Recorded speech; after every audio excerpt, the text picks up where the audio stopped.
Hey everyone, it's Kai from Cool Collectibles back again for another review. This time it's the Hot Toys MMS517 Luke Skywalker Deluxe set from Return of the Jedi. Now if you follow the channel from a couple of years ago now I think, or maybe a year and a half, I did get the original release of this Luke Skywalker Jedi figure from Return of the Jedi, which didn't come with quite as much, but was pretty well stacked out anyway, and I'll go through the differences in the accessories and the outfit and so on. But for now I'll just quickly go through the box and the accessories before getting into the figure. The box art, I do like the cover insert there with the photo of the figure with the deleted scene, Sandstorm, that we saw from, I think it was the Blu-ray release or something. The box art itself, same sort of stuff. I'm not sure why they've gone with all of these stickers and like the little wraparound thing at the bottom there. Out of all the things that they're trying to do for figures and so on, I'm not sure why Hot Toys bothered doing all that crap on the box. That for me is pretty pointless. But I'll get all that stuff out the way and get into the accessories. Alright, the original release came with his Jedi robe that he wore into Jabba's palace, which I thought was a pretty nice accessory, although I haven't used it. This sort of sandstorm cowl thing looks really nice actually. The material's nice, the tatter around the edges and so on is pretty nice, but it's something that I don't think I'll ever bother using. There's wires all the way through this thing, so it might take a bit of futzing to get it to look right on the figure, but it's not something that I'll ever use. And the goggles as well, comes with a pretty nice set of goggles. I was actually surprised that it didn't have a cord or something around there connecting these. I thought I'd actually broken something. But by all accounts it just sort of, you take off the hairpiece and slot this over his ears and then put the hairpiece on top, and it's meant to sort of hide that sort of effect. But overall the goggles look pretty good, and it even seems to have a bit of, I don't know if that's just dust in my room, but it seems to have some sort of weathering effect on the lenses themselves, which is pretty nice. It comes with his sort of Jedi, I don't even know what this thing's called. I completely mind blank on what this thing might be, but his vest, I guess you can call it that. I think it's pretty much identical to the original figure, and it comes with his little belt sash thing that goes around there. So I'll definitely be using this to replace the original version in that iconic pose on the skiff, and having the original figure with the new poncho thing from Endor, but we'll get to that shortly. The only accessory that I think was missing around this area was the original figure had the Jedi belt with the buckle and so on, that I think he only wore in one scene over the top of this from memory. So not too big a loss, and I don't even think I've got that on the figure. I'll have to get the figure out to do the comparison in a second, but other than that, that's what you get for this one, and it's pretty good. The stand comes with this sort of weird sand base, which is a bit unfortunate, because I was hoping for more of an indoor sort of dirt base. It does come with all of these little fern pieces. I'm not sure which direction these are meant to go on. I'm assuming that's at the back there for the corner or something like that, and you can put this one at the front or on the side or something like that. So these aren't too bad actually. I think the paint application is pretty nice. I'm not sure if they've reused these from some sort of Predator set or something like that. They tend to try to reuse these things these days. But overall it looks decent enough. It's got the footprints like they have on all the Stormtrooper figures. So I think they've used the white version of this for the Snowtrooper. I think they've a lighter sort of sand color for the Sandtrooper. So it would have been nice if they changed it up and actually just given us a new dirt or Endor sort of base with some grass or something. But not to go on too much about it, but it seems to hold the feet pretty well as well. I think the only difference with the original release was they gave a whole bunch of panels or plates that you can put on top to change the floor, and there was one with the Death Star, and you can put this on the back of it I haven't actually used this at all on my original figure, so that'll probably end up just being in the cupboard where I keep all my other accessories. Comes with his new helmet, which again was a little bit of a surprise. The weathering is really nice.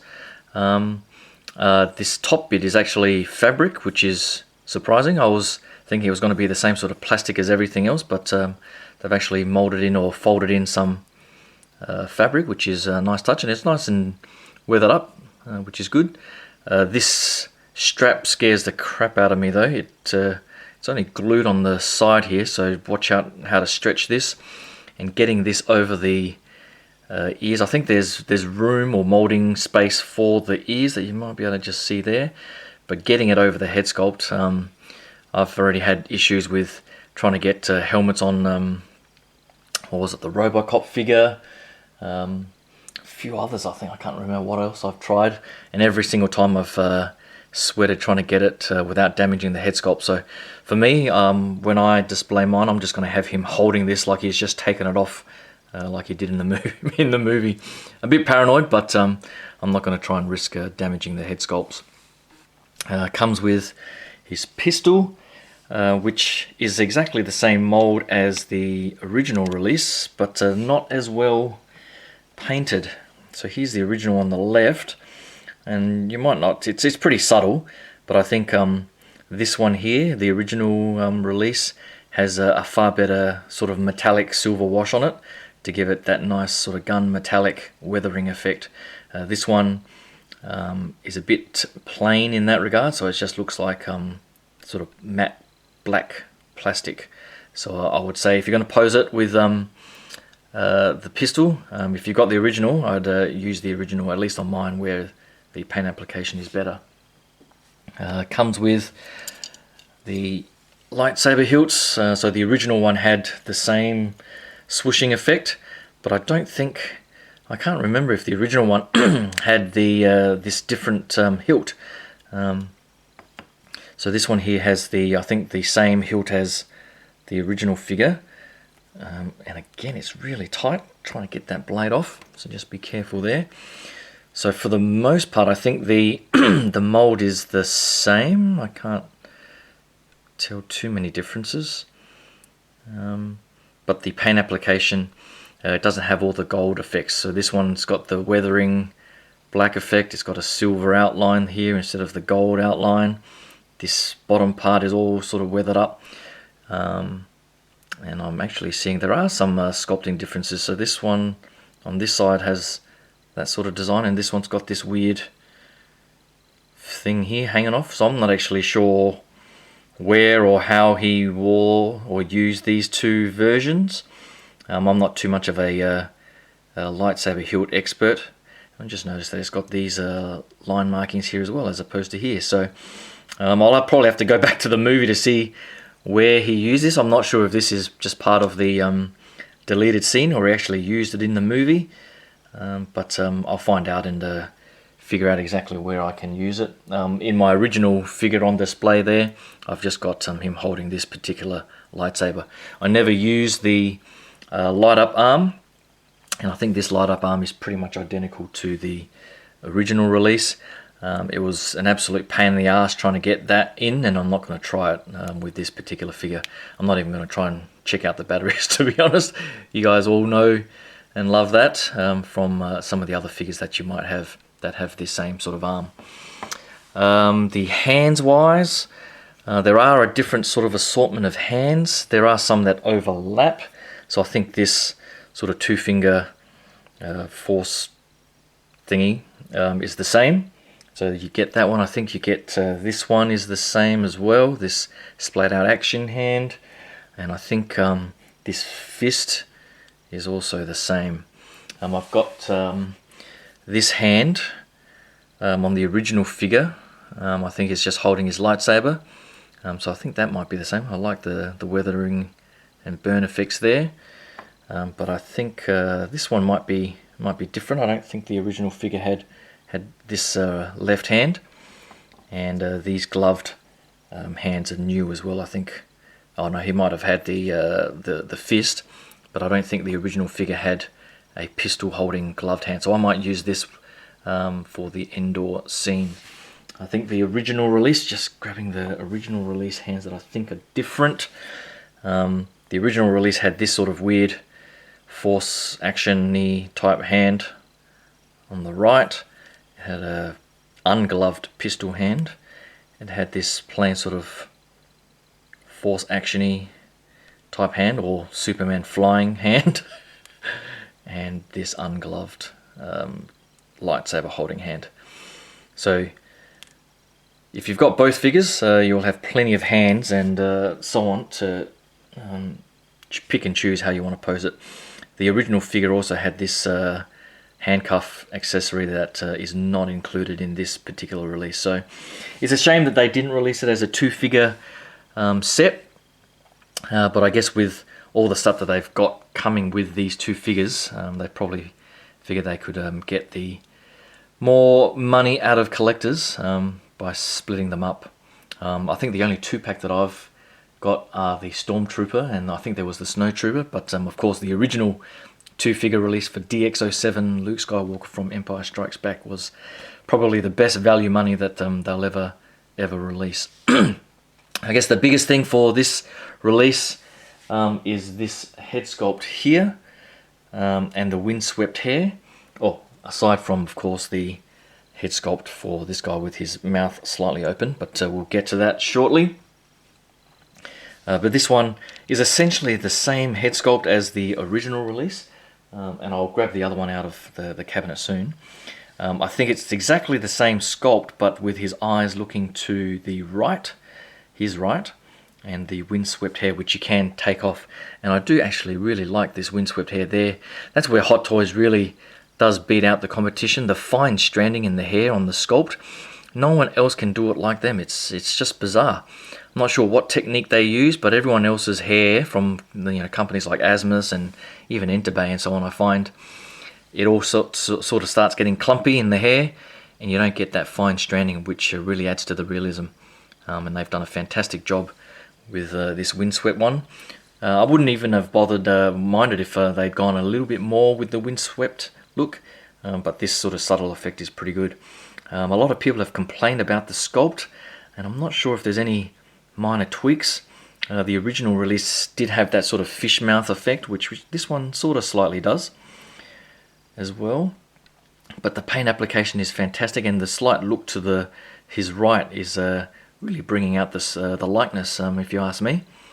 So I think they've done a fantastic job with that. I don't recall him looking to his side when he was in this shot, that iconic pose, so I'll probably just use the original version, looking straight ahead with this particular windswept hair. But I think that covers all the accessories, so I might get all of this stuff out the way and get into the actual figure. Hold on. Alright, so here is the original figure on the right hand side with that straight looking head sculpt.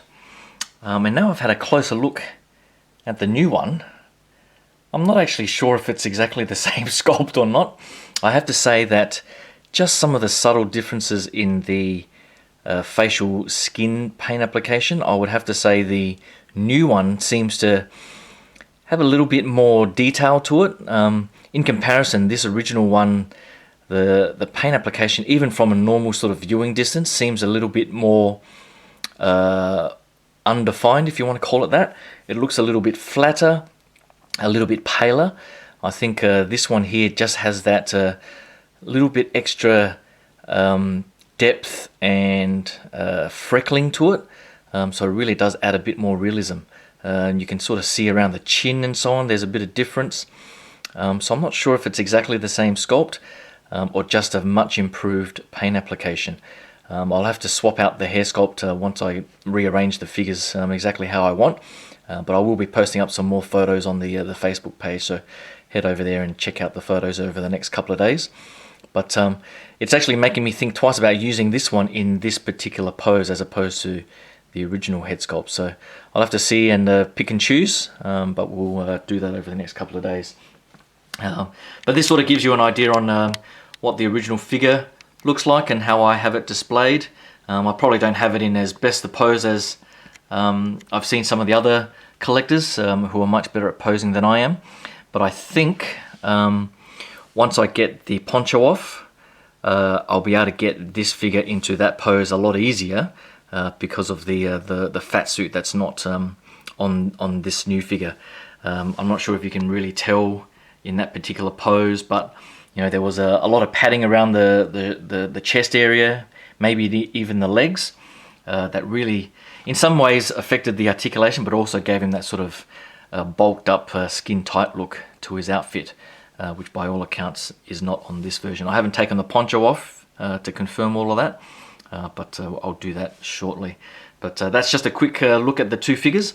I'll give you guys a closer look at the new one now. Alright, there's been a lot of talk about this new sort of head sculpt with his teeth showing, and I guess from some angles it does look a little bit strange, but I actually went back and watched quite a bit of Return of the Jedi over the last week or so, and he does in fact spend a lot of the movie with his mouth slightly open like this. I think the fact that the teeth are showing quite a lot more obvious than the shadows and so on that you see in the movie probably bring out that weird effect a little bit more than they probably intended. So if you have the lights off and some of the shadowing, it probably reflects the movie a lot better. And again, I think the facial paint application and so on is much improved from the original release. It's almost like they've given him a facelift or something. This eyes, I think, with the helmet on would look pretty good, but I think I'll leave this head sculpt on and that face sculpt with him holding the helmet and his pistol.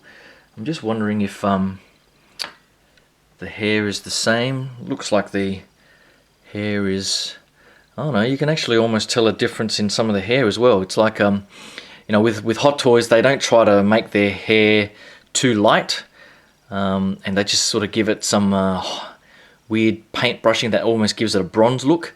So the hair is a little bit flatter than it is on this new one. I think when you sort of shine the light on it, there's a lot more reflective gold and so on in this new figure than you see on the original. So it's probably really hard to tell on the camera there, but just the difference in shading or the reflectiveness of the hair is improved on the new figure. So I'll probably have to use this hair sculpt rather than the original one. But that's pretty much the head sculpt. The outfit here, this poncho is pretty nice. I do like that they've put I think it's a wire in there. There's a thin wire in there that allows you to push it really flat against the back there. That was one of the big issues with Princess Leia's hood on her A New Hope outfit, where it wouldn't lie flat like this and it just kept lifting up. But they seem to figure out a way to resolve that with this particular version. So I think you could put it over the top of his head, but I can't remember if they did that in the movie, to be honest. But it looks pretty nice like that. I don't think there's any... I don't know, there must be a thin wire all the way through, because you can sort of get it sort of bent in certain directions. Might not last too long on the display, but good enough for some sort of dynamic poses. The paint application is pretty good for that sort of indoor look. So you get the different shades of greens, browns and blacks and so on. And it comes with this belt. So it comes with, so the belt there sort of feeds around through inside and goes over the top of his other Jedi belt. So it looks like he does have the Jedi belt. It was just hidden on this figure rather than on the separate accessories. But everything else looks the same. The boots are pretty much the same. The pants, I can tell straight away that the pants are a lot looser, because on the original figure they almost felt like they were too tight and you were scared to sort of pose it up. But apart from that, that's pretty much it. I might get the head sculpt off and get this poncho off and have a look at the rest of the Jedi outfit. Right, so here is the Jedi outfit under the poncho, and it definitely does fit a lot better than the original figure without the fat suit. I think definitely looks a lot looser down in the thigh and the crotch area. It does feel like there is still something under the torso here, probably just to fill up the gaps in the the joints and so on, but overall it does look a lot better fitting than the original. The belt here, I actually have a bit of a panic attack because I'm trying to find where the original was, because I've got the original figure here without that belt, as I was saying before, that goes on top of that sash, but I can't actually find where the hell I've put it, so I'll have to rummage through all the boxes and so on to see if I can find the original belt, but here it is here. I don't think I'll have that on at all, but I do need to find the original one, just for my own sanity. But it's got the new gloved hand here, which I think is the same sculpt as the ungloved one that I was showing before, that weird forcey, action-y type hand. And then it's got, it does look like it's got the sort of Superman flying hand on that side. But that's pretty much it, really. I don't think I'll undo everything here on to do a proper full comparison. But you sort of get the general idea. I'll be posting up some photos of this one in this particular pose side by side to give you all a bit of a look at that. But if you are getting this particular figure, I think with this sort of better fitting outfit and this one having the poncho on top, it probably gives the best of both worlds. And I definitely wanted to have him in that poncho, at least to complement the Princess Leia and Wicket figure that I think is coming out in September or October this year, barring any further delays for what do they call it, that virus, the coronavirus. So hopefully that doesn't kill any more people and delay any more toys for our benefit. But that's pretty much it for this new Hot Toys figure. Hopefully you can click that like and subscribe button. I do have a few more things coming up over the next couple of months. So hopefully you can subscribe and stay tuned for all of that. But definitely head over to the Facebook page for all the upcoming photos that I'll put on there. So thanks again, and I'll talk to you guys soon. Cheers. Bye.